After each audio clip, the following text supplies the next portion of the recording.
Hi, my name is Josie, and today I'm excited to share the first episode of my new project, which began over a year ago when I began to document myself on my transition. Even if it's hard for me to watch where I was at a year ago, it was a really important part of the journey that I hope will be beneficial to see. And I want to tell you about this right here. So stick around to the end of the video, and I'd love to talk about it. So see you then.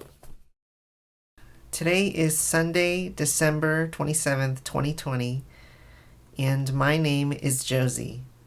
If you are watching this, I'm going through my transition. This year, I learned so much about myself that was always there ever since I was a kid. And I always thought that it would never come back, and there was times when I thought I could keep it private or not have it in my life, but my wanting to be a woman was always something that was inside of me. And for the first time in my life, I'm at a place where I can say, I am a woman. I think the culture just changed around me from when I was young. I mean, when I was a teenager, I looked up this stuff and it was very sparse. It was kind of the early internet days where very little, no videos, no multiple sources. And I remember looking up what transgenderism was, even though I had never heard of it, even though it was something I have no idea where I could have heard of it. I didn't have TV or internet when I was really young, and yet it was something that something inside of me knew. And I even had a secret diary, probably around when I was 10 or 11, maybe even 9, in which each day I would sort of write the percentage of how I felt, male or female, and sometimes it would be like 20% female and 80% male. Other days it'd be 50-50. It might have even gone as high as 90% female, 10% male. Unfortunately, that journal was ultimately destroyed. I tore it up and I threw it away about 6 years ago, thinking that I could leave all of this behind me. But just knowing that it existed makes it real for me. And I can say that I'm at 99% female. And the only reason why I hesitate from saying 100 is because I'm still on the journey. Now, a friend recently said that I shouldn't worry about being 100%. And she's absolutely right about that. But I want to see the face looking back at me in the mirror. I want to see a feminine face, and I'm hoping hormone therapy can help me out with that. I'm here at my place by myself for the holidays because I considered, visiting my family or my girlfriend's family, but the truth is that I couldn't stop being Josie for that long. I feel like it's gotten to a place where if I even go a day, I start to get depressed or I start to get frustrated and my anger starts to come back. I'm wearing this dress because it just made me feel good today. Normally, I still don't really have a sense of style because I haven't really gone out and picked clothes for myself. This is a lot of the clothes I've gotten is either really low priced or basically free. I think finally seeing other trans YouTubers online that weren't there 5 years ago, definitely weren't there 10 years ago, but now being there and present helps me to understand that I'm not alone. And even though it's something that I wish I had found out sooner, maybe it would have been nice to have been able to make a transition earlier in my life. The truth is that I've had so many incredible opportunities getting to make some of my short films, and a lot of the people I've met. I don't have any regrets about that, and particularly meeting my girlfriend and having been together for 6 years. I don't regret any of that, and if I transitioned sooner, maybe it wouldn't have happened. So the way I see it is I'm very lucky that I am where I'm at, and my girlfriend is so supportive, and we're adjusting, and she's been inevitably pulled on this transition with me, but she showed me unconditional love. For the first time in my life, she taught me what that really meant. And that's why I can do this. That's why this is the first time in my life I've ever had the courage to keep going. And now that I'm on the path, I can't stop. I can't go backwards. I mean, I am afraid of the struggles and the difficulties and the bodily changes, and I'm also afraid of talking to some of my family. But I'm more afraid of not doing anything. If I keep living as I was, I don't know if I'll make it. So I have to keep going forward. Luckily, I didn't come out yet publicly. I almost did 2 months ago on my birthday, because I thought that the problem was that I was in the closet, but I've since learned that the problem really has been me accepting myself. And also at the time, I was going with non-binary. That's what I thought I was. Thought I was non-binary. And having done some therapy over the last couple of months, I've since learned that it went way deeper than that.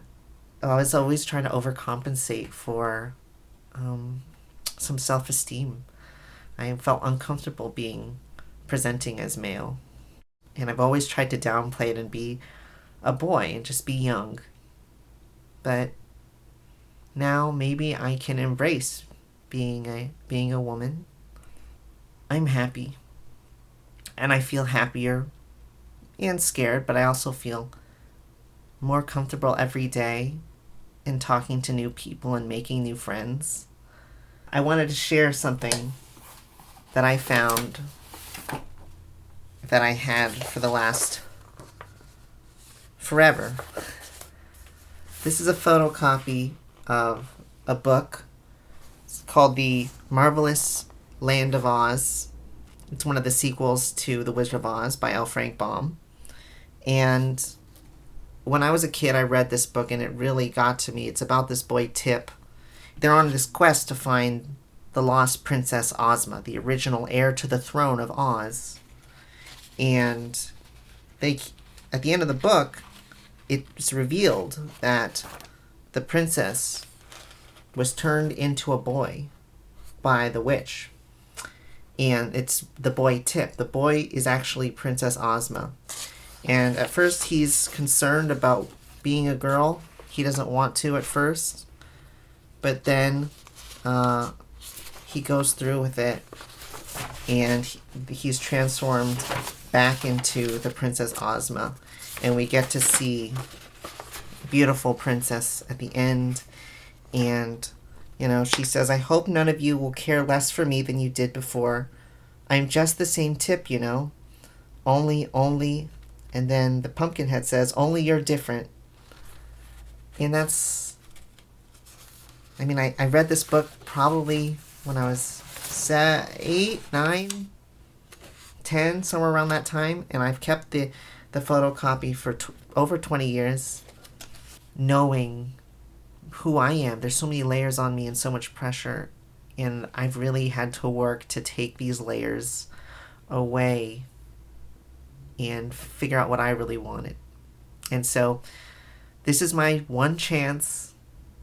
2021 is looking to be very similar to 2020. We're all going to be still wearing masks and social distancing and staying at home, probably for a while. And I'm really looking to make 2021 my year to go through with this transition and become Josie. So that was who I was. When I first filmed that, it was really hard for me to watch myself. But looking back, what changed for me was that I now am at a place where I accept myself. I talk about a journal that I had when I was young. And this is not that same journal.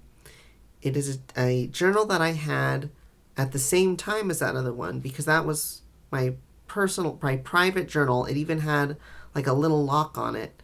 And I hid it away because I didn't want anyone to know about those feelings that I had when I was a kid. But this was the journal that I had when I was that age. And the first entry in this journal says May 18th, 2002. And funny enough, with this journal, it was from a Bible bookstore. And I asked my mom for this journal because it had these sunflowers, because it was kind of feminine.